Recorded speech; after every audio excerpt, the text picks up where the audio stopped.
What's up, guys? It is Sam here. Hope everybody is doing well. We got an amazing show for you today to try to really put into perspective centralization and how incredibly dangerous this can be. If you look at the news, Bloomberg reports Nigeria stops people from withdrawing more than $45 from an ATM coming to a bank near you, right?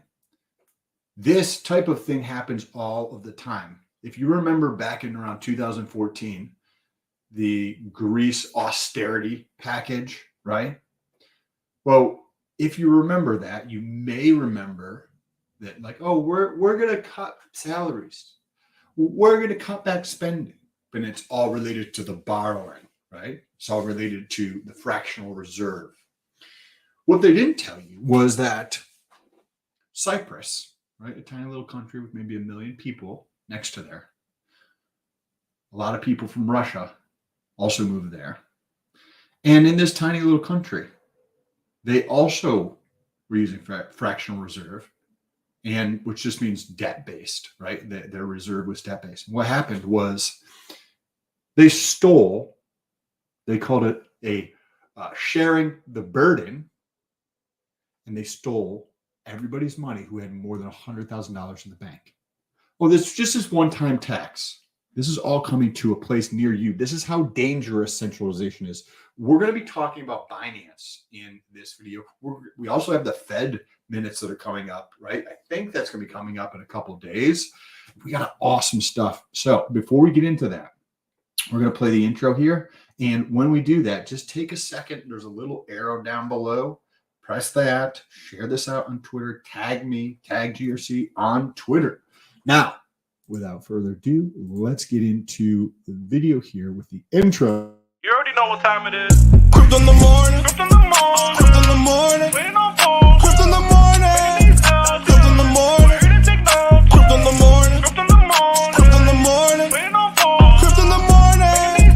Crypto in the morning. Ready to take notes. Smoking a blunt on my way to the gym. 11 a.m. and I'm already tuned in. Got me some hacks and I'm making a stake. Got me some heads on, I'm making it rain. Pay me some maxi and that's just in case. GymRatCrypto sent me to show you the way. D5 Pro. Crypto in the morning. Crypto in the morning. Crypto in the morning. Waiting on phone. Crypto in the morning. Crypto in the morning. Ready to take notes. Crypto in the morning. Crypto in the morning. Crypto in the morning. Waiting on phone. Crypto in the morning. Crypto in the morning. Ready to take notes.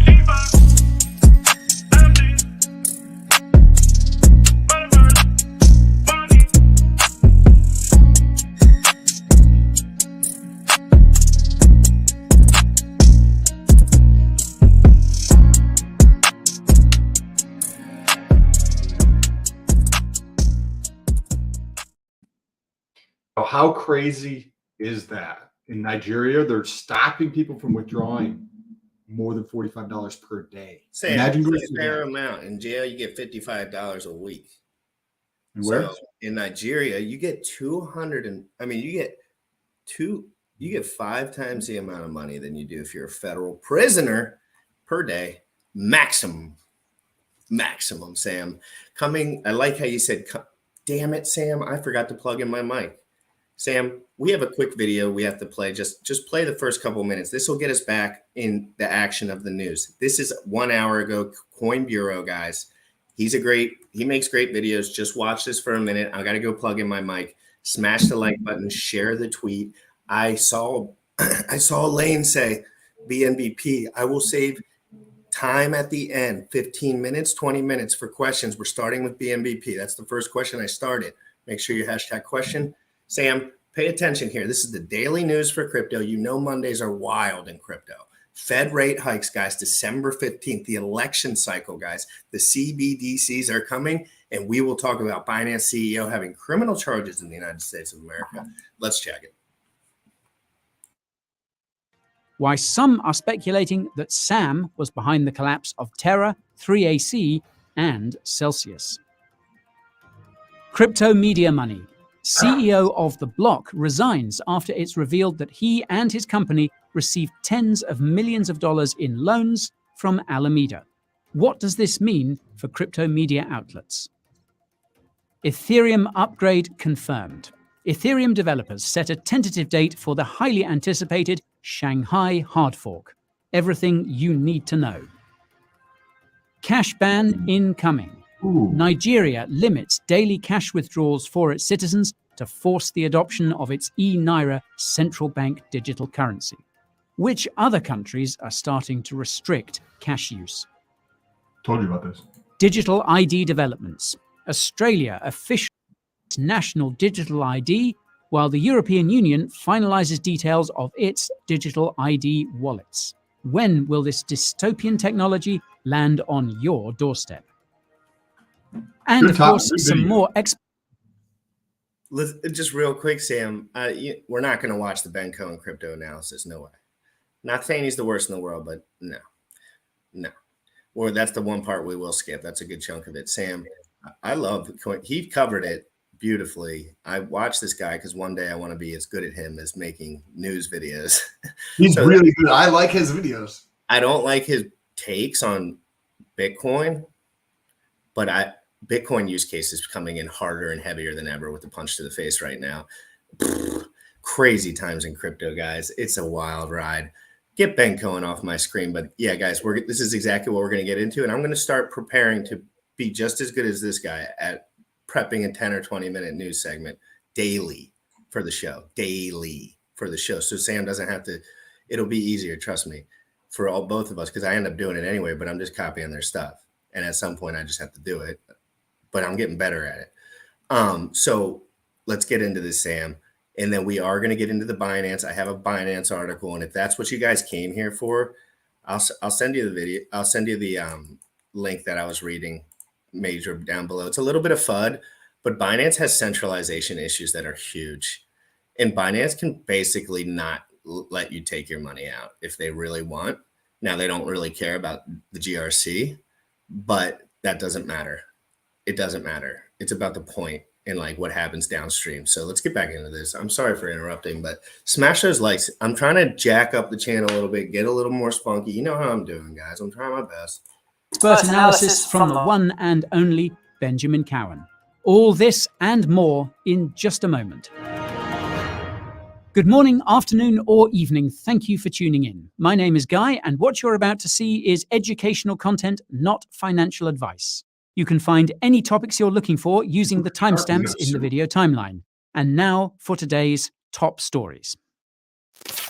According to the Wall Street Journal, Sam Bankman-Fried was actively trying to depeg Tether's USDT stablecoin prior to FTX's collapse. Now, in contrast to most mainstream media reports which cite people familiar with the matter, journalists at the WSJ cited messages from a Signal messaging group as evidence. What's wild is that this Signal group included not just Sam, but Binance CEO Changpeng Zhao, former Kraken CEO Jesse Powell, Tether CTO Paolo Arduino, and even Tron founder Justin Sun. It's safe to I'm not letting it slide, Sam. There's a lot. It's worse than you think. And I had known all this stuff somewhere in my lobes. There has been neurons firing that all these guys are on the same little. You know how that goes. I'm not going to get into it because it's not factual, really. But in my head, I see these guys, USDD. I see Tron. I see these guys from China, CZ. These guys are, I don't know these guys. They know each other probably better than any of us even have. It's important to note, guys, what are their plans? EVM compatible chains. They want these S tokens. S tokens are great for those guys. They don't want Bitcoin transparent, Bitcoin on chain, Bitcoin too much liquidity. S coins that you can leverage 100x that have no real valuation. It's just your buddy's money that he's leveraged out 100x.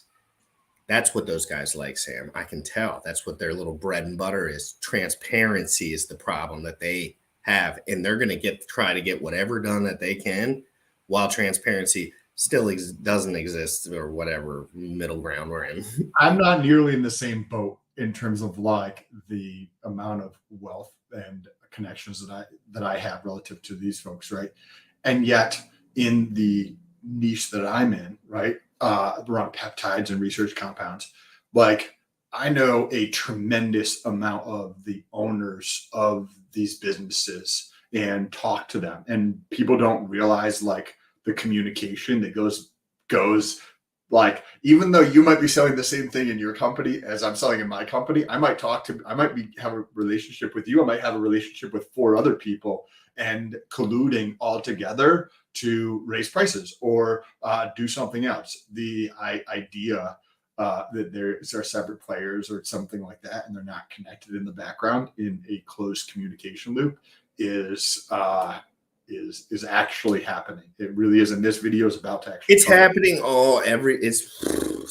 dude, it's gonna be this is crazy. This is a financial war.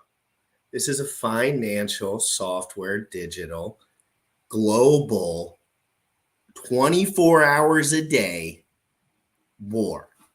Incredible. To say that this wasn't any ordinary Signal group chat, and it certainly reveals a lot about the crypto industry. Now, according to Paolo, Alameda Research. Oh, and sorry, guys. Dude, Mr. Profit, did I really not send you the 10 BMBP? If I did not, please send me your DM burner again. I've sent so many out that I probably did miss you. But don't lie to me. If I send it to you, I'm going to double check. Because I said so many. I said so many. You sent it to somebody. Wait, no, oh shit, I probably did send it to myself or something.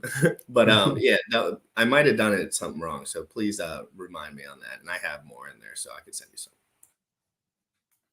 And I want you guys to retweet. Oh, we have a crazy tweet to retweet really quick, Sam. I'm sorry. Before we get back into this, and I'm going to rewind that whole entire section because that section is truthfully important. But Sam, I need you. We have a super fan of the show, Sam. A super fan. Is this the guy from Twitter who's a younger gentleman who is starting to make strides in his life? That guy? Yes, he's 19 years old. He has big hopes and dreams, and he says this show has helped him a lot. Stay grounded. It's this guy right here, Sam, right at the bottom there. Lane. Hey, Lane. What's good, bro? So Lane's a freedom fighter, and Lane loves transparency and decentralized finance.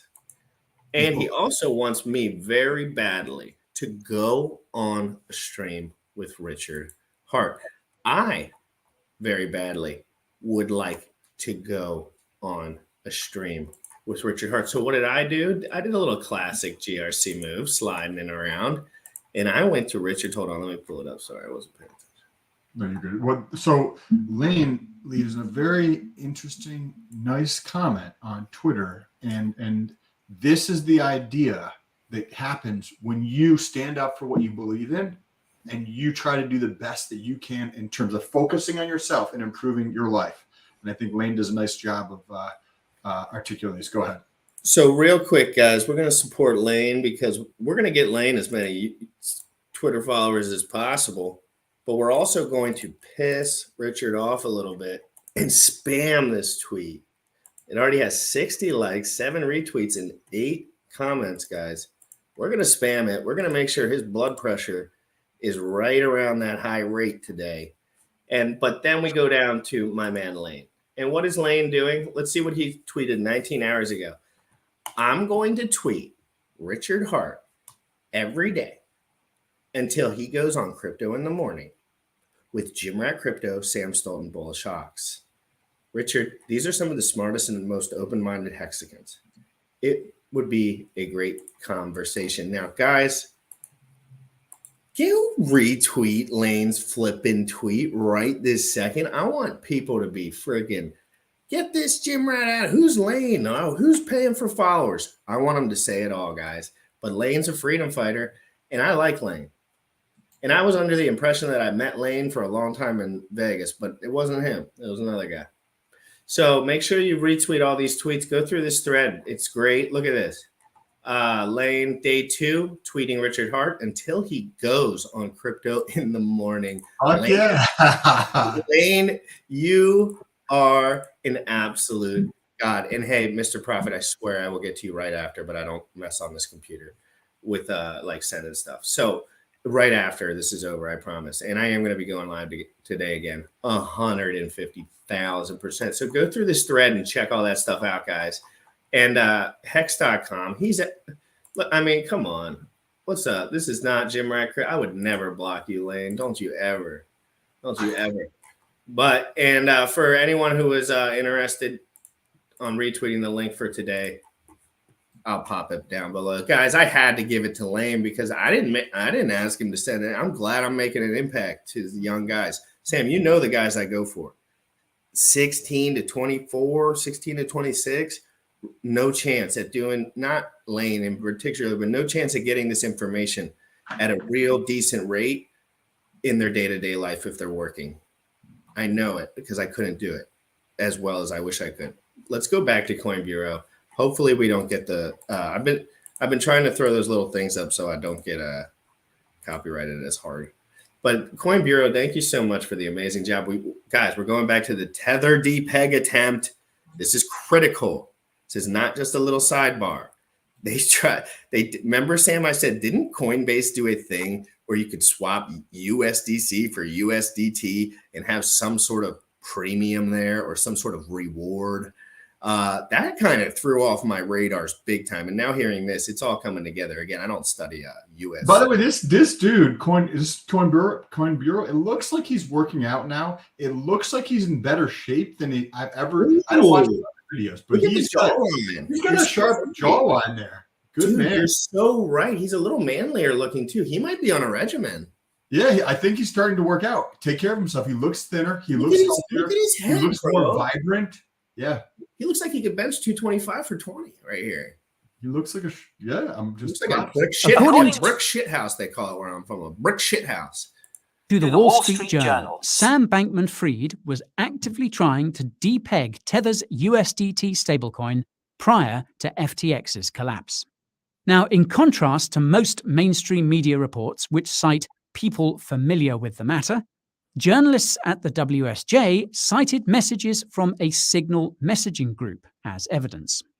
What's wild is that this Signal group included not just Sam, but Binance CEO Changpeng Zhao, former Kraken CEO Jesse Powell, Tether CTO Paolo Arduino, and even Tron founder Justin Sun.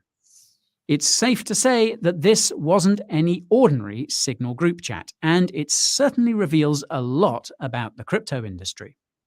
Now, according to Paolo, Alameda Research, the crypto trading firm that Sam co-founded, was trying to push down the price of USDT to intentionally crash the crypto market. Members of the Signal group believed that Sam was doing this to lower the value of Alameda's liabilities, that is, its crypto debts. As a matter of fact, there is on-chain evidence which proves that Alameda was actively dumping USDT. Sam said in the group that the small 250k sell-offs shouldn't be an issue, but CZ fired back, saying Alameda's repeated selling could push USDT below its peg, and that's exactly what happened. For context, Alameda started shorting USDT on the 10th of November. USDT briefly fell below its peg on the same day, which spooked many in the crypto community, considering Alameda is the largest recipient of all the USDT ever printed. The next day, FTX and Alameda filed for bankruptcy, and USDT regained its peg. Sam told the Wall Street Journal that, quote, "To my knowledge, neither myself nor Alameda has ever attempted to intentionally depeg Tether or any other stablecoins." Now, if you watched our video summarizing Sam's recent appearance at the New York Times' DealBook Summit, you'll know he's a sneaky so-and-so. In this case, Sam is basically saying that he didn't do it and is covering his backside by saying any depegging was not intentional, ahead of the day it's inevitably discovered that Sam was, in fact, in the driver's seat all along. The second part of the quote is similarly revealing because nobody ever asked Sam about other stablecoins. From what I can tell, the second part of the quote is a subtle reference to New York City regulators investigating Sam's involvement in the collapse of Terra's UST stablecoin in May. What's interesting is that the entity which initially caused UST to depeg is still unknown, at least according to Nansen's research. The NYC investigation, coupled with Sam's recent comments, suggest that Alameda may have had a hand in that crisis, with Terra co-founder Do Kwon adding fuel to the speculative fire on Twitter.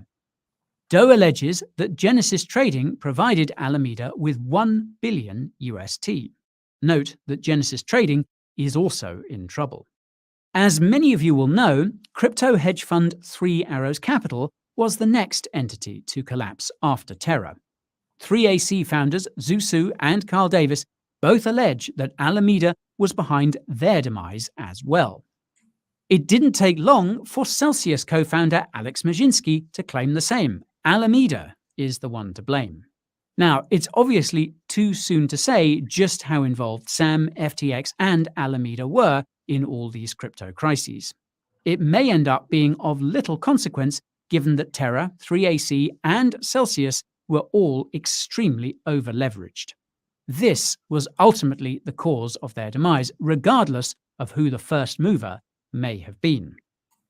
Now, if all these FTX Alameda revelations weren't already crazy enough, last week another bombshell report from Axios revealed that Alameda had given tens of millions of dollars of loans to The Block, one of the biggest and most well-known crypto news sites.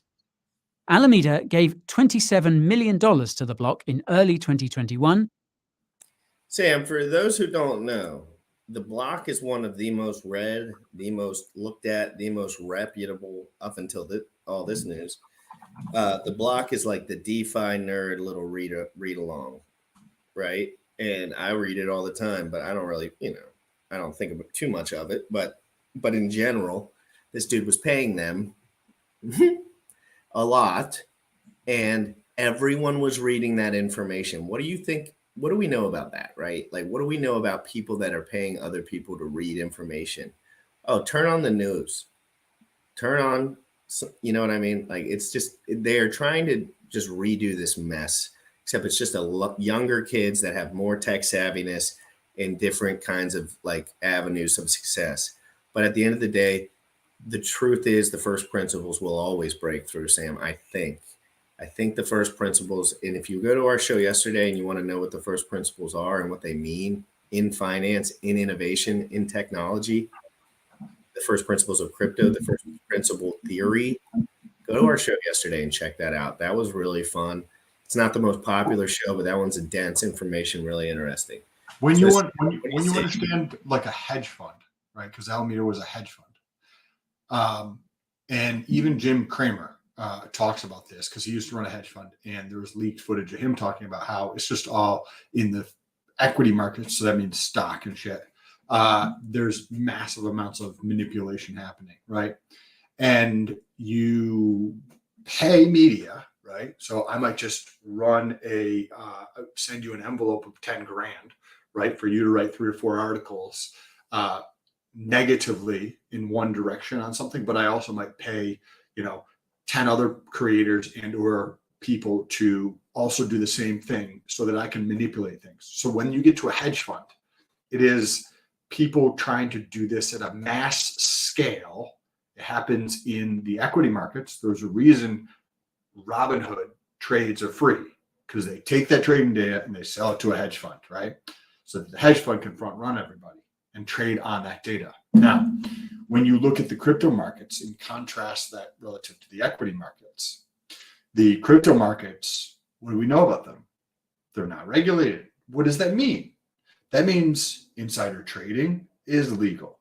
That means market manipulation is legal. That means all of the strategies that work amazing in the equity markets are going to work even better in the crypto markets, because it's more of a nascent industry, meaning I can come in with capital. I can come in with a better strategy and manipulate the fuck out of it because I understand how the real world works. But not Bitcoin, because it's big enough now. They're not manipulating the S&P. They're not going to manipulate. Bitcoin's at that size now where it's like it's transparent. A bunch of dudes have it. Collateral risk all over the place if you're trying to scam everyone. And that's why Bitcoin right now is really bullish for me. And I say bullish as like not price action, as more the sentiment, right? Like the sentiment with Bitcoin, like it's even running through to me. Now, I like Zen Crypto a lot too. I like Hex. There's some things that I think will do better price appreciation for what avenue it's in. But as far as, I forgot exactly what I was saying. So the sentiment is going to change with pension funds, with insurance funds, with mutual funds, and Federal Reserves around the world are going to, I guarantee it, you can clip this in 2 years from today when this is true, Federal Reserves will start adding BTC to their balance sheet before they add all the other shit coins. Imagine trying to say to it in the Federal Reserve, oh yeah, let's add Hex. It's this thing where this fucking lunatic talks about his penis on fucking television, right? There's no chance of them adding Hex. But BTC, for sure, they will add to their balance sheets. And this is not Ethereum either, for sure. It's not an Ethereum for sure situation with the balance sheets yet. It might change, but you're correct. I don't see it as even for sure at all. I think we took a big step backwards, a ginormous 5 steps backwards, and we're just doing one. We're still on step 1 of getting back. And I'm not talking about the price. We all know about the merge. We all know about the burn. We all know about Zen. It's not what I'm really talking about. I'm talking about institutional money getting involved and making this concrete in a way for some of us earlier investors. And that's kind of what Sam's alluding to. That's more my blue chip would be Ethereum. Like that's the blue chip that I probably hold. That's the only blue chip that I hold. I think I just got sent a couple $1,000s from some IRA I had laying around still, like, because I ain't using any of that. Let's be 100%. Let's get back into this, guys. Great video so far. We're not going to watch the whole thing. We're going to go right to about 10 more minutes. So we're going to cover the crypto media, the Ethereum upgrade, and then the cash ban, and then the digital ID. So, and then we're going to get into CZ from Binance from Crypto Banter. And we're going to, I have an article to pull up on that as well. So hit the like, hit the subscribe button, guys. We're getting you all caught up. It's Monday morning. Let's go. The liquidity on Zen has dried up a bit. There's actually hasn't been much selling, to be honest. Yeah, I kind of agree. There really is. It's people think because I'm not want to talk about that right now. But yes, I agree. Trading might have dried up, but there's still. Yeah, there's still, but a couple of the pairs did dry up. Like there were some like little skin tag pairs around, and I saw those kind of got wiped. Like if people were like, "Nah," Sam, when you do a $2.2 million buy on Zen, like they were doing, somebody does that and washes all the liquidity positions out. So I have to ask you about that at some time because I forget about that sometimes. To help CEO Mike structure the company. Mike did not disclose that this money came from Alameda, nor did he disclose the fact that he had received an additional $16 million from Alameda this year to buy property in the Bahamas. Not surprisingly, Mike resigned the moment the news broke, and Bobby Moran, the block's chief revenue officer, became CEO. Bobby published a blog post explaining the situation, and he claims that nobody at the block knew about Mike and Alameda. Senior employees have since claimed the same. These claims have been met with some skepticism from the crypto community. This includes former employees of the block who told crypto sleuth Autism Capital that the company's senior executives must have been aware of Mike's relationship with Sam. Heck, there's even a photo of them together. In any case, the news has taken the crypto community by surprise and has arguably raised concerns about who has been funding the other crypto media outlets. For what it's worth, I always found the block to be one of the least biased of the crypto media outlets, and it has quality journalists on its staff. Unfortunately, the same can't be said for some other crypto. I agree. When I read the block, like I'm not going to be 100% honest. Like I've always thought it would pretty dense in information and generally right on track, but like I never thought about it too much. Let's go back into it. Media outlets. I dare not name any names, but I strongly suggest looking up who has been backing your favorite crypto media platform. Also, consider examining how the same stories are being covered by different crypto media outlets to identify any bias. The funny thing is that even the most biased crypto media entities are exponentially less biased than their mainstream media counterparts. This has made some crypto media outlets serious competitors to those in the mainstream when it comes to the coverage of cryptocurrency and related events. As the popularity of crypto media outlets increases and that of mainstream media outlets wanes, there's a very real possibility that the two worlds will come into conflict. Some would say this conflict is already happening and will only accelerate as crypto adoption continues. This begs the question of what lengths mainstream media outlets would go to crush their competitors. Consider that the revelation about the block are likely to result in extreme scrutiny of not just it, but every other crypto media company. It doesn't help that they're all apparently based in New York City either. Now, I must stress that this is speculation, but I suspect we could soon see a crackdown on crypto media outlets because of Alameda and the block.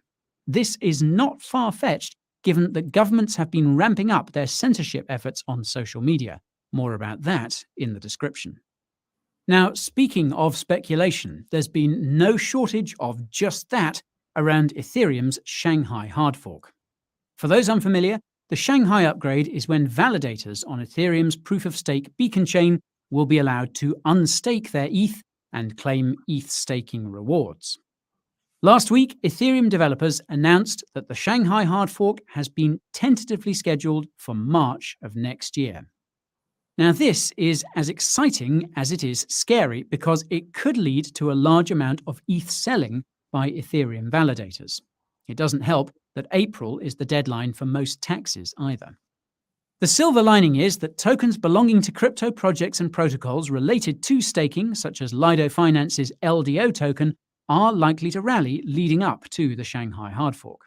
The caveat is that we may still be in a crypto bear market in March, meaning the rallies may not be impressive or even result in selling. Now, if I understand correctly, unstaking won't be the only upgrade to Ethereum as part of the Shanghai hard fork. Another Ethereum improvement proposal, or EIP, called Warm Coinbase. And I'm calling this right now. This ain't coming out next year. If Vitalik's calling that out for next year now, that's 2 years. Because Vitalik was calling for 1 year, like 4 years back on the other one. And, you know, I feel like there's a little wiggle room there as far as we've seen in the software realm, Sam. Anything else? You might have gained some that when I saw that, right? Shanghai, which means is like the step to release the staked ETH, right? And I saw that. And when I saw that, I thought that they gained, the perception is that they gained a lot of confidence through the merge to move more quickly. We'll see if that actually holds true.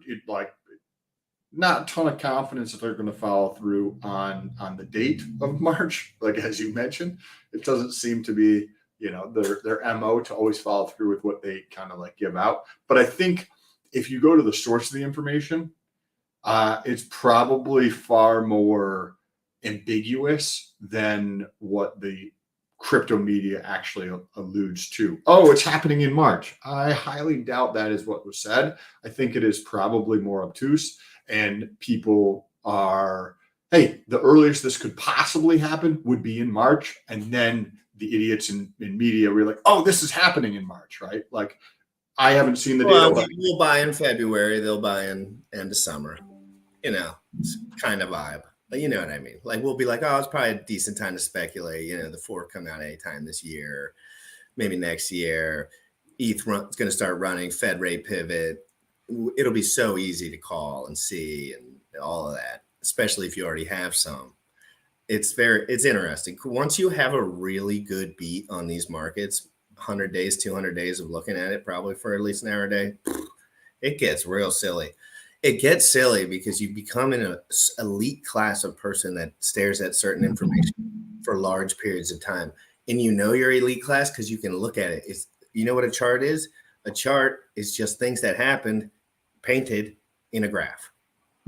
So I get to see what is painted on the graph. And I get to see how everyone says the opposite of what's painted on the graph and what's on the volume chart and what's on the liquidity chart. And I get to see for 3 years, no one knows how to provide V3 liquidity appropriately. And nobody's taking advantage. So you get, you know what I'm saying? You get all these advantages. And I'm just really starting to see the fruits of it. And it's incredible. And it's just, I feel like another human being. I feel that I am powerful beyond anything that I was last year because I have these tools. It's like I had a hammer and I was building a house, but I ain't never had a hammer before that. I was just trying to slap the things together and make it work. I'm like, I got a hammer and a full set. Get the best set in the world. I got the best, most efficient technology in the world. And no one understands it. And no one understands what like V3. It's confusing, I guess. Not really, but we'll get back into it. I just wanted to say that because I'm so grateful for these opportunities. I'm so grateful. I've never felt more grateful that I can make a move and change my life. And it's not trading this, trading that. It's not that. It's tools, long-term thinking, earning money daily. It's critical. Daily. You need to be going on the daily up. I always make sure my floor is so low that I can't miss. But let's get back. I'm so excited. I don't know why, Sam, but it's so good. You feel similar? Like, yeah. Yes. Feel that like it's not about money, but it's about those just like, oh man, real raw tools and information right here, right now. Sam knows he can get on it. I know I can get on it. It's really powerful. Coin Bureau fucking jacked. Base will reportedly make transaction fees on Ethereum lower. You can look it up if you're interested. It's EIP 3651. Another highly anticipated EIP to keep your eyes on is EIP 4844. The TLDR there is that it will make layer 2 scaling solutions on Ethereum, such as Arbitrum and Optimism, up to 100 times faster.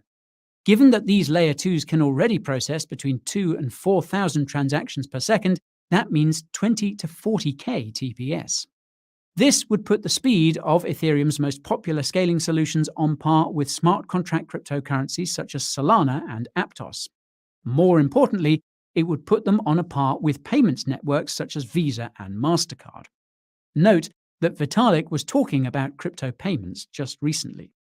EIP 4844, also known as proto-dank sharding, was initially going to be a part of the Shanghai hard fork, but has been pushed back to May or June of next year so that Ethereum developers could focus. I might add another 36 months to that one. I'm more optimistic. I think that the merge has given them a lot of confidence. This is two different. They did play that. They did that. They played that very clean, very beautiful, very chill. And the smoothness of how the merge went not only gives confidence to the market, but it gives confidence to the developers.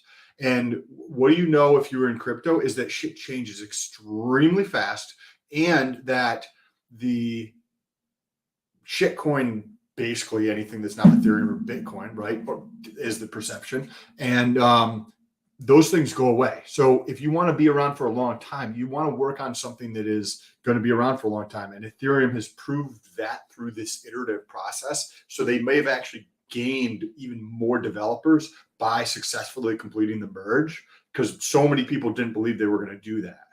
Right. And now if any of this shit launches in 2023, I'm not necessarily optimistic it will, but if any of it launches in 2023, that's very like imagine if before really ramping up into a bull run, potentially by the end of next year, the gas on Ethereum starts to drop because of tiny little tweaks and updates that they've been able to do.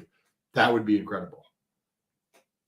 I really hope they figure that out. And for guys, I'll say this one time, I'll answer the chat question now.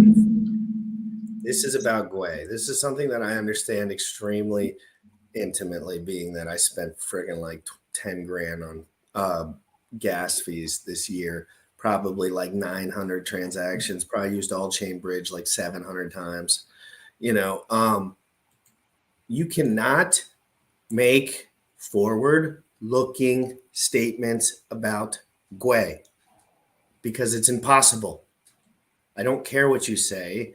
The weekend is the general trend of when people are not at their computers. That is why there's no trading. But if Elon Musk says Dogecoin moon, Gwei destroyed. if Elon Musk goes on there and says, sell all your ETH, Gwei destroyed. And it doesn't mean that ETH has to go up for Gwei to be destroyed. It just means that the door, more people are trying to jam through a door. I don't care if they're going to sell or to buy or to provide liquidity or to do whatever.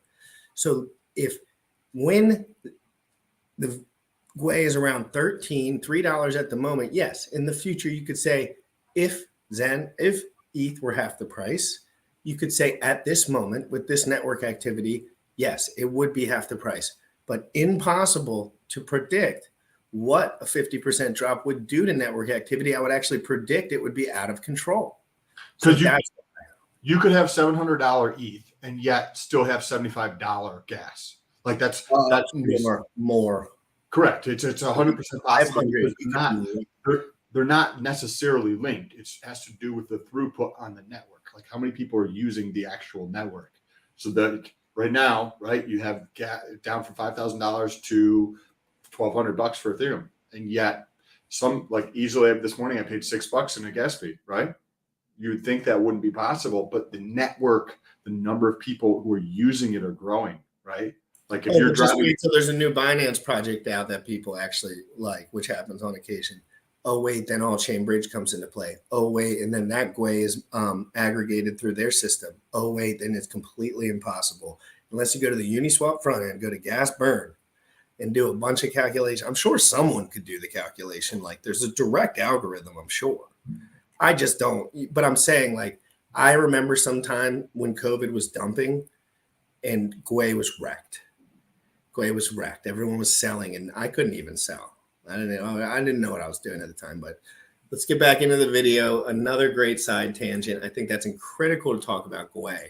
One of my biggest problems with Ethereum is that it's not centralized like somebody like owns most of it and they can sell it forever, as much as it is network activity.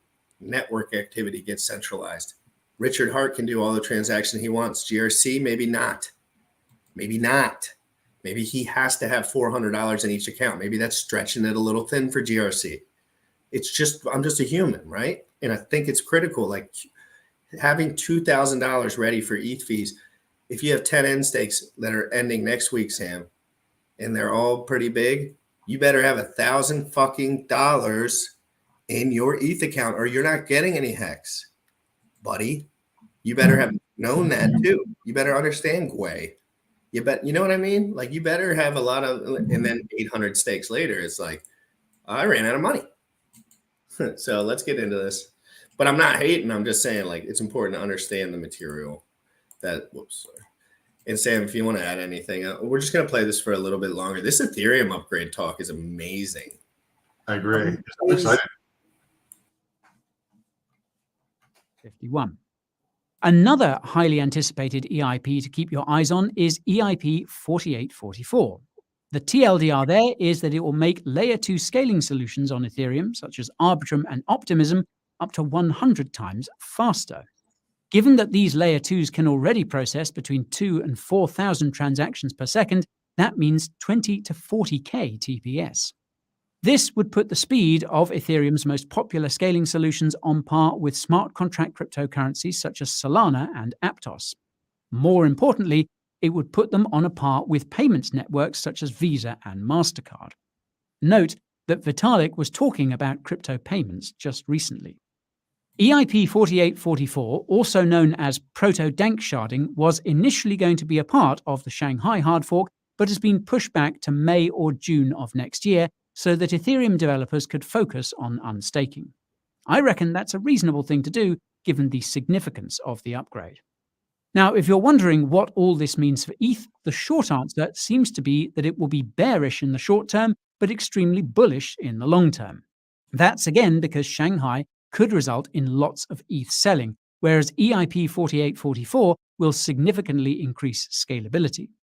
If you're wondering what all this means for the so-called Ethereum killers, the short answer is that it depends on which one you're talking about. If you're subscribed to my weekly newsletter, you'll know that EVM-compatible Ethereum competitors are looking ever less competitive as Ethereum improves. That's because the only thing that really separates them from Ethereum is their scalability, and Ethereum's scalability will again be improved significantly by EIP 4844. By contrast, non-EVM smart contract cryptos such as Algorand and Cardano may finally get an edge, as they will be capable of unique non-EVM use cases. I'll be doing a Cardano update later this week. Now, though, I suggest you check out our video about the fastest cryptocurrencies so that you understand how TPS works. After all, Side note, Sam, if you could lead the front on YouTube on Cardano at some point, that would be a blessing to my life, because man, it's a tough little workload situation. What have you done any research in that category, or are you still kind of just learning on that? I remember pulling up their white paper. I would like to talk to somebody who's really into that universe.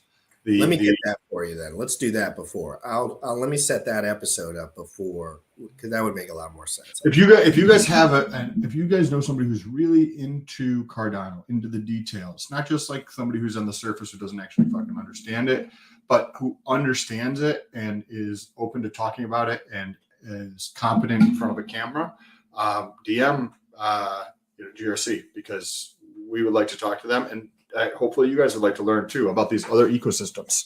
I'm not afraid to do a Charles Hoskinson tweet raid either, like that. I'm not afraid of that. So if anyone wants to go on Twitter and say, hey, Charles Hoskinson, there's an amazing show I like, this, that, and the other, I interact with him in every one of his live streams. I don't know if he reads them, but I type like a madman. So let's get back into it again. Thank you so much, Coin Bureau. And if I can send this dude some money, I'm going to, because that's really good news.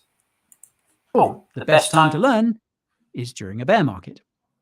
Anyways, another recent headline that's been going viral is the news that Nigeria has limited cash withdrawals for its citizens and businesses. Nigerian citizens are now only allowed to withdraw up to $45 worth of the country's naira currency per day, with the largest denomination allowed being 45 cents. Naturally, this cash restriction is meant to force Nigerians to adopt the government's e-naira, the central bank digital currency. For reference, the e-naira was introduced in October last year, yet only 0.5% of the population has adopted it, according to recent statistics. As some of you will know, Nigeria leads the world in crypto adoption. Anywhere between a quarter to more than half of Nigerians use cryptocurrency, despite their government banning it in February 2021. It just goes to show that crypto can't be stopped, but it also presents a chilling precedent of what's to come. Like, now, the other... Why would anybody want to use a shitcoin that can be controlled by the government when you actually, think about this for a second. I'll answer it. There's 32%, according to the data that he just showed, 32% of the people in Nigeria use crypto.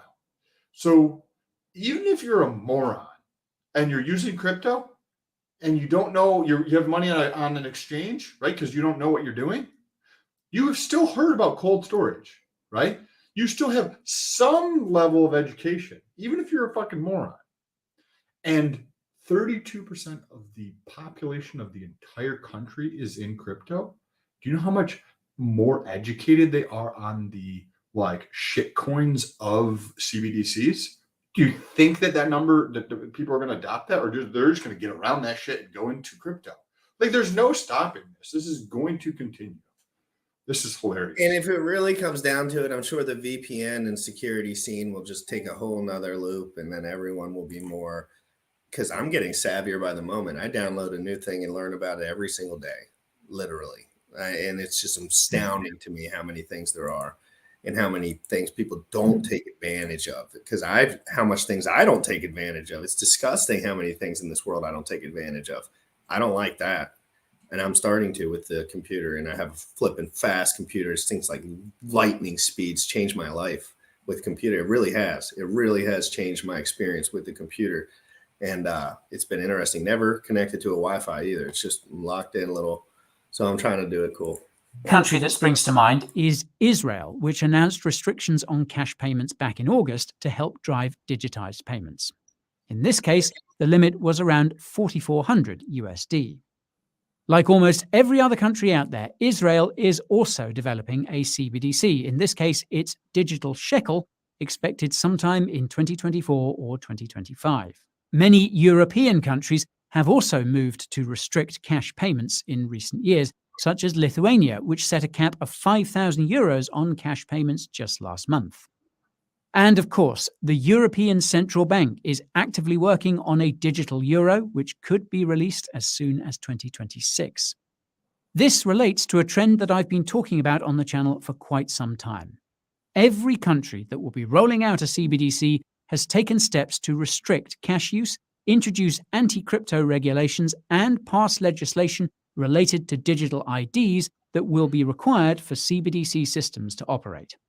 I'll quickly note that anti-crypto regulations aren't limited to crypto bans. Some countries, such as India, have opted to introduce incredibly high tax rates on all crypto transactions. Recent announcements by the European Union and others suggest that they are headed in a similar direction on that front. This is simply because central banks and governments do not want their CBDCs to have any competitors, including physical cash. Case in point, the ECB admitted in a recent paper about its digital euro that it wants to ensure that citizens can't hoard cash when the central bank introduces negative interest rates. More about that in the description. I digress. Now, before you get too black-pilled, it's important to remember that cryptocurrency is in fact an alternative to the current financial system. Although it's not perfect, it is in development, and it should get to a point where it's a viable alternative for people in developed as well as developing countries. With some luck, this will happen before governments manage to roll out their central bank digital currencies. From where I'm standing, this is more than likely to happen just because we've seen time and time again that citizens do not adopt dystopian technologies voluntarily. Now, as I mentioned in yesterday's video about digital IDs, their dystopian qualities mean that the only way governments can convince the average person to adopt them is to use a crisis to justify their use. De facto digital IDs were tested during the pandemic, and some countries are ahead of the curve. Australia arguably leads the field here, as it had such severe pandemic restrictions that some were seriously starting to wonder. Leading the field on surveilling your citizens, the government having the power and you having to ask for the power back that you should have, that doesn't mean a good thing. That's like the shittiest person in the world award. Australia's winning right now, right? Fucking great. Like, I think it should be phrased differently. You don't want this thing. Sorry, go ahead. It's just a phrasing. It's just like, we don't even, these words, we're all just using these words at this point, right? It's like, but the rule book, we don't even know what the rule book's going to be. It's like I might know what the CBDC is right now, but I don't know that I'm not going to be able to go to the grocery store next year and buy anything because I hold Hex, or I'm a Zen Minter, or maybe because I'm a white. I don't know. Who knows? Maybe I just had it too good.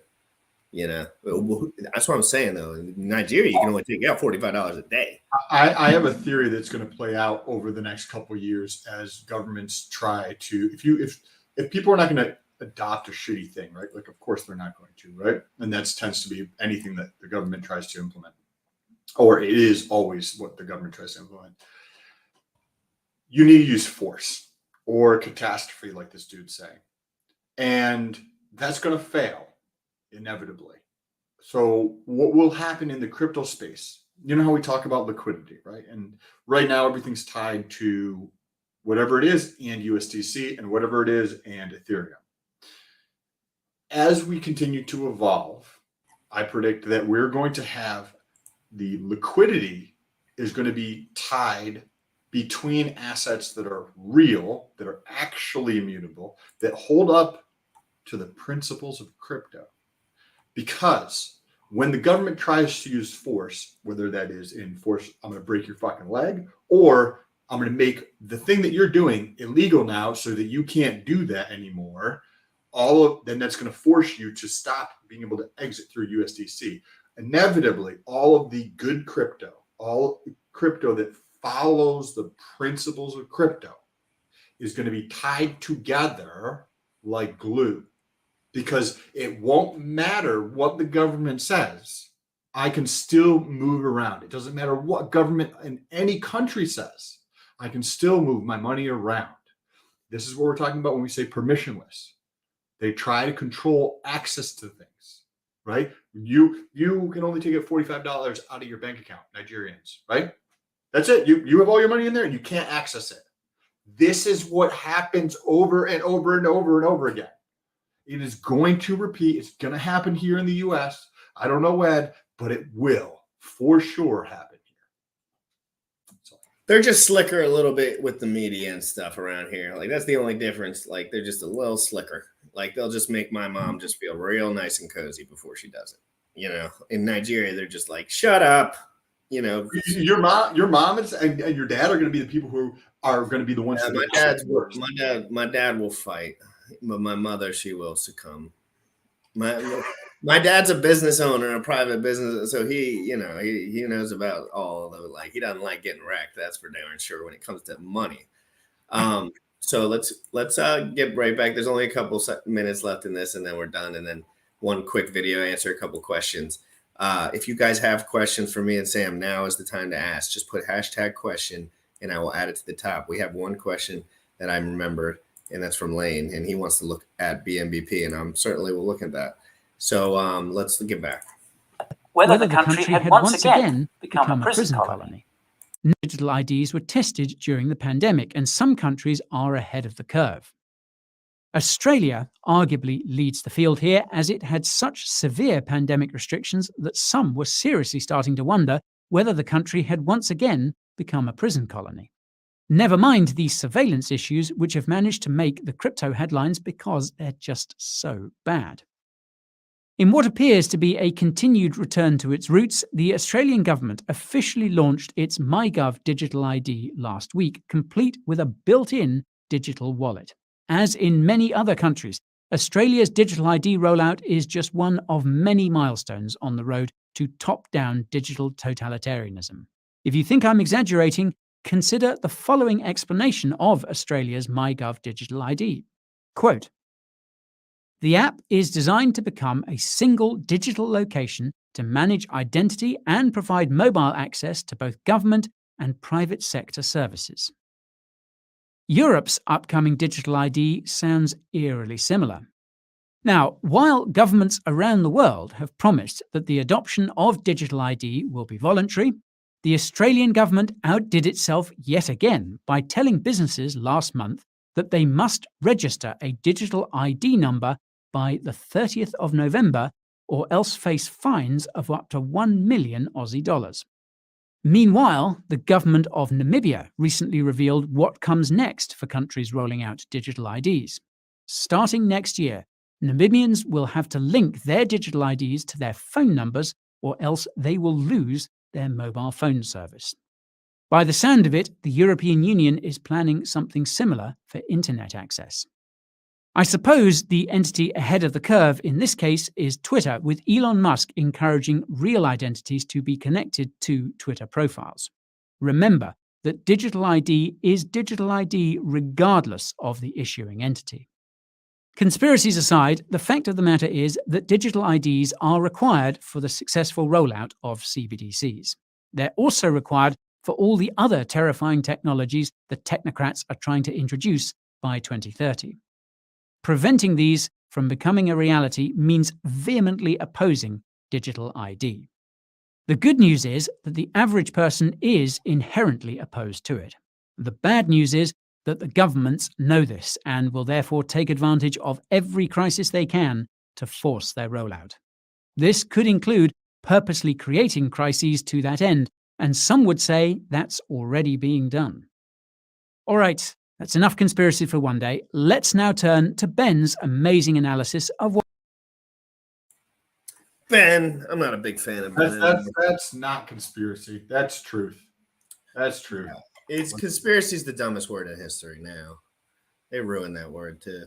It used to be like, I liked when people would say I was a conspiracy guy because I thought it made me smart. Now it's just like, you know how it goes. It's just like credible information does not win at the end of the day, Sam. So last take before we switch topics, Sam, the digital dollar, government tyranny, the whole financial war that's going on. What do you see and how do you take it place? We'll probably be fine being that we're kind of in a decent position in the workforce, but like, what do you see for the US and the world in the next year? Just if you had to guess, I guess. Well, I'm reading through this book that I told about at the beginning, and it tells the story of this woman and her husband in Cyprus, right? From the austerity bailout, right? That came in 2014, I think it was. And Cyprus is this tiny little country with like 1 million plus people. And because they borrowed too much money, right? That's same thing happens in the US. Same thing has happened in every single country who uses fractional banking, and will continue to happen. It's happened throughout history. Is that because I borrowed too much money, that means that GRC has to suffer because I borrowed too much, even though we're not in business together, even though we don't live in the same state, even though we don't even know each other. And it talks about this couple who had managed to move from Russia to Cyprus to get away from Russia. And they had been saving for years and years and years, just putting little bits away, putting little bits away, putting little bits away. And they were able to accumulate 120,000 euros. And what the lady tells a story when the lady is out, she's getting some croissants for her family members, her kids and her husband, and coffee. And she's on her way back and she sees this gigantic line outside of the bank, and it's before the bank opens. And she also sees one of her friends. So she stops and she starts talking to her friend. She's like, what's going on? And she's like, oh, this is the bank run before the actual bank run. Because the government is going to share the burden of our fuck up by stealing your money. And anybody with more than $100,000 in the bank, the government just takes that and steals it from their citizens for them fucking up. That's coming here. That's coming to Australia. That's coming to Europe. That is going to happen with every fractional reserve system. It is a broken system that is being replaced by crypto as we speak. If you don't get on board, if you don't understand what's happening right now, you need to start educating yourself and getting on board, because you will be left behind in a world of hurt, and you're going to be the peasant. You're going to have no idea what's going on, and you're going to be the one who's begging to try to get your money and crying and all this kind of stuff because they stole your money, because you didn't put in the work to understand what was going on and set yourself up and set your family up and set your friends up for the future. So that's what I think we're headed to. Is it going to happen in 2023? Yep. I don't know. It sucks, man. It sucks. Yeah, I think 2023 is going to be a wild, innovative, and amazing, spectacular year for some, for a small majority, obviously. And then hopefully that small majority can change the world. That's what we're hoping, right? We're going to get into some. Sam, you got 12 minutes, 10 minutes? Yep. So let's cover that. Let's cover Binance. You know, one guy that I listen to a lot, everyone knows Richard Hart, back in the day when he was talking about all this stuff, he was alluding to the fact that Binance can pretty much do whatever they want with all your stuff at all the time. And he doesn't like to participate in any of that. Right? Right. I barely participate in Binance other than if it's just for something that I actually like. Right? Like BNBP. We saw Lane ask the question up at the top. Can we look at BNBP? We can talk about it a little bit, right? Let's do a little thought experiment before we get into the video. I have a couple $1,000s in BNBP. All right. All right. I could definitely lose custody of that for some nuanced reason that I don't know. Would I care if that happened? No. If I am in if I'm in a position where I do care if that happens, I made a bad decision.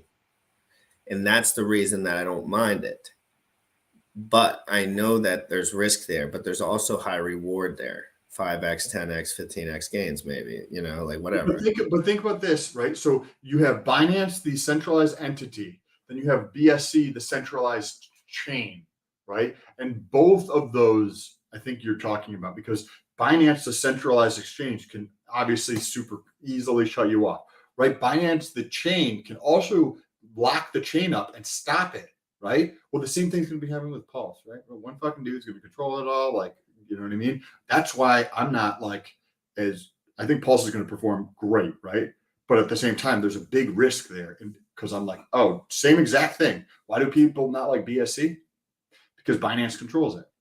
Why are people not going to like Pulse Chain? Because Richard Hart controls it, right? Is it 100%? 100%. Is that the future of crypto? We will find out, I guess. Binance already gave it hell, man. They have fast, cheap transactions. Like, that's all I know. Like, I'd send stuff for 3 pennies over there, no problem. You know, over here it's $3. That's a lot different. That's a big difference.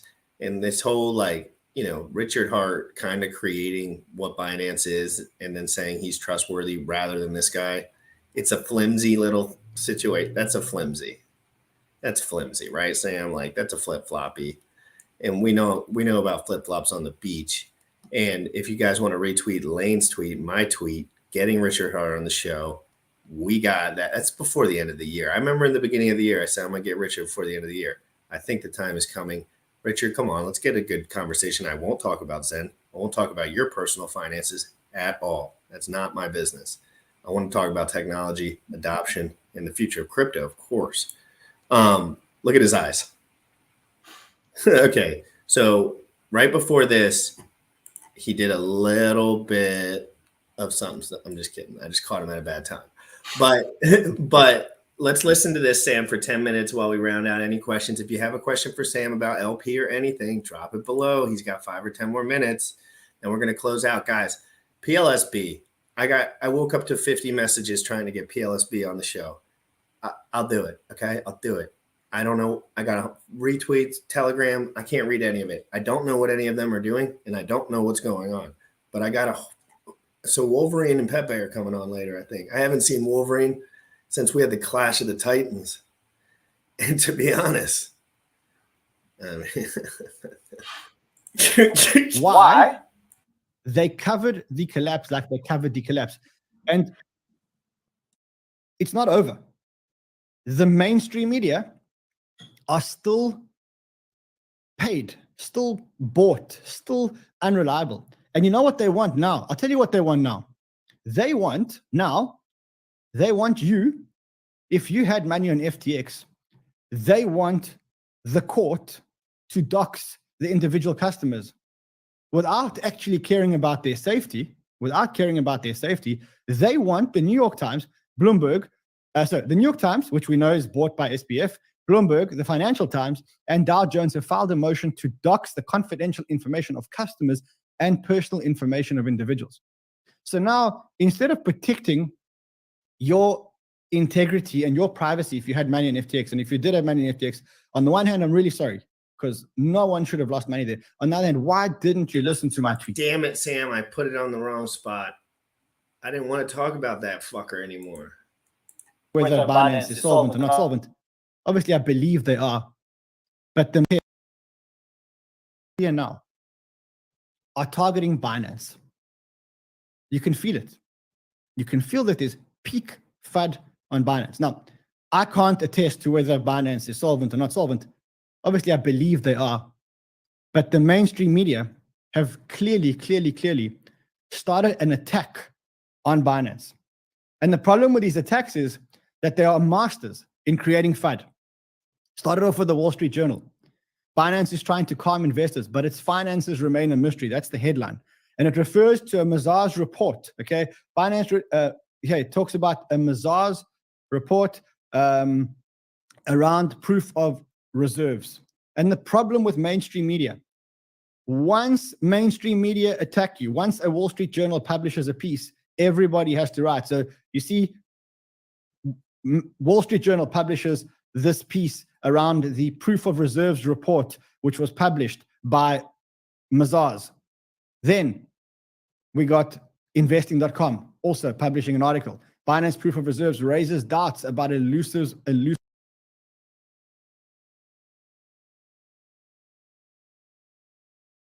on the screen. Coming back on. Cool. So all the media outlets think it's okay to follow. So Wall Street Journal starts, and then investing.com, and then Cointelegraph, and then they all start to write the same stuff. Even now, Zerohead says Binance's alleged crypto audit failed.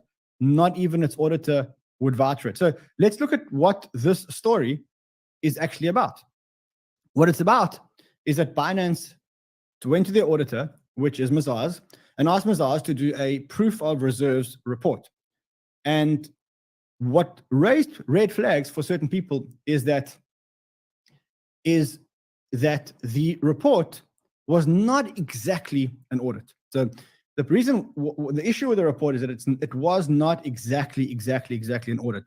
It was done on a methodology called AUP, which is agreed upon procedures. And the difference between AUP and an audit is that with an audit, the auditor does what they want to do to confirm the fact that Binance is solvent. With an AUP, all they're saying is under what we have told you to do and what we've agreed upon that you should do, you should please conduct this piece of work. Now, in this piece of work, this is where everything, where the FUD started. Okay, it says, on the last page of the Mazars letter was a brief called report details, which consisted of 3 numbers, each denominated in Bitcoin. One number was labeled customer liability report balance and showed a balance of 597,602,000 Bitcoin. Another number labeled asset balance report showed 582,486 Bitcoin, which meant that theoretically, according to this, they should have had 597,602 Bitcoins, but they only had 582,486, which means that there's a 3% difference between what they should have had and what they had. And this. What does that raise any? I mean, that's a lot of Bitcoin, Sam. We're talking 590,000 Bitcoin versus 582,000. Is that a huge deal when you're talking about a balance sheet of that size? I think that it's trying to look through one window of a house to understand the entirety of the house, right? If you look in the room that I'm doing construction in, you're like, oh, this house is a disaster, right? The walls are not finished, the ceiling's not done, there's debris everywhere, right? It's just there's no flooring in here, right? And then you look in a different window and it's pristine. And when you try to look at just one piece of data without capturing a bigger picture, a holistic picture of what's going on, you're definitely not going to just have you're not going to have an understanding of what's going on. It's just not possible.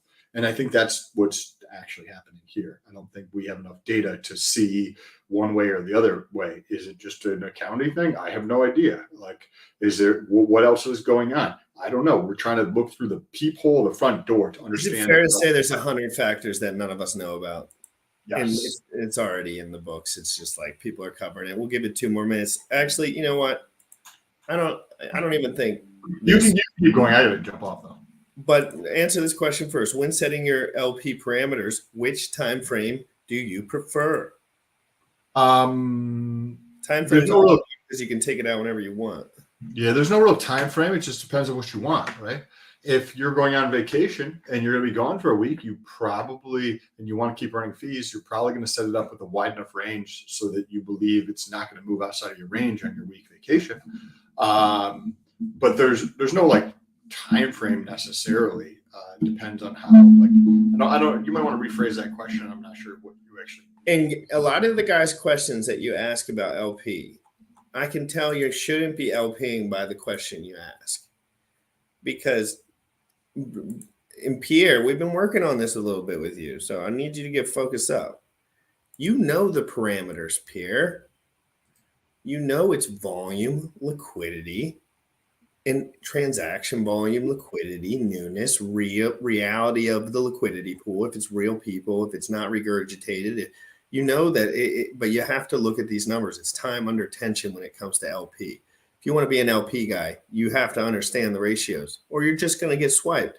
What I'm sure all the guys that were V3 LP and on Zen got swiped up one way or the other last couple of days. And if you set yourself up where that was a big part of your portfolio, that could have been a huge mistake, or whatever you think it is. Like, so it's important. Like, you just have to know what you want. There's no LP that I can have that I am going to be upset if it goes one way or the other. I just don't give a shit. Sam, get off of here. Cool. Appreciate you guys. Check out the links down below if you want to support the channel in any way, shape, or form. Other social media and everything. So you staying on here, or you want to take us out with some DeFi? I'm going to take us out with some DeFi, guys. Couple quick notes. BMBP, right? Something that I enjoy, something that I like. Some stakes are coming out in 100 days, or in probably like 20 days, 30 days now or something. Bye, Sam. Have a great day. Sorry, I'm just going to round this out. But just understand, like, these games will come out, new use cases. 73% of the supply is staked, and a lot of that is coming out if they opt to take it out. So understand there could be buying opportunities roughly around here, roughly around launch price, right? Like, it's a bear market. So launch price, that first real valuation point, is going to be something you probably want to pay attention to. But again, we don't want to speculate on none of that.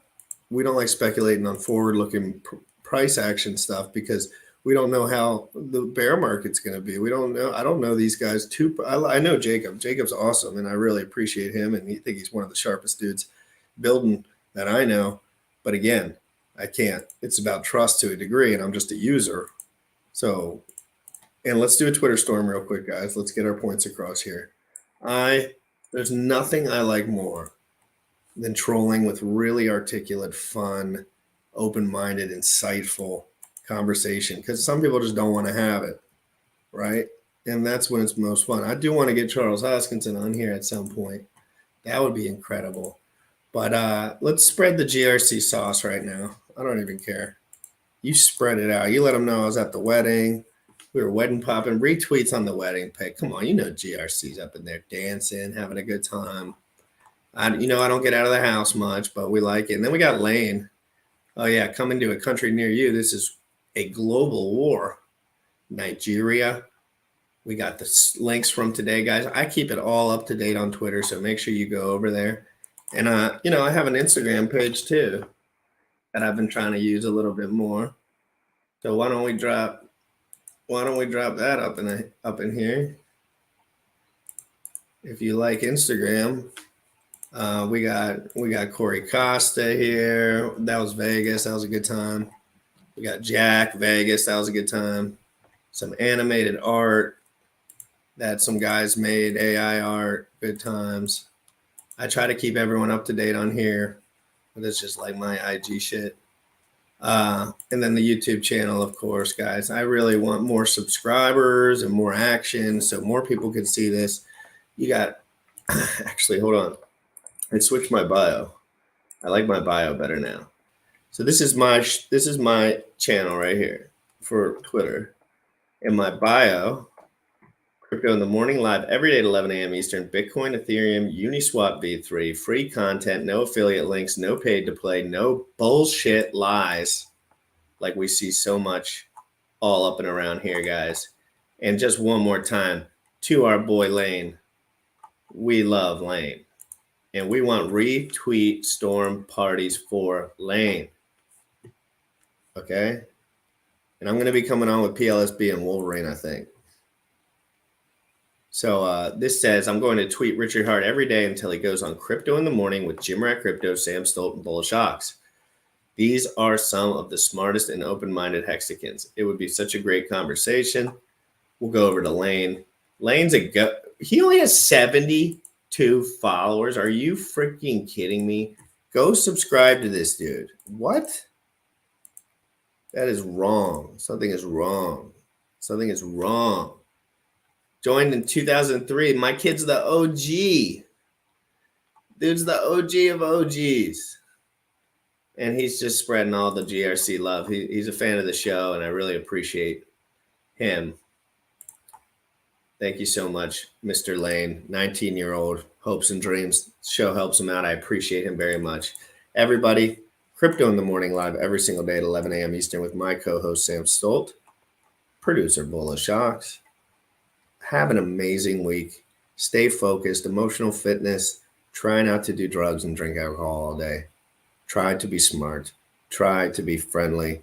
Try to not give in to your hedonistic ways, but just try to relax and have a good time and move. Enjoy the time we have before the dollar goes to zero. DeFi Proof, the official rapper of the show. Crypto in the Morning every day. You already know what time it is. Crypto in the morning. Crypto in the morning. Crypto in the morning. Waiting on phones. Crypto in the morning.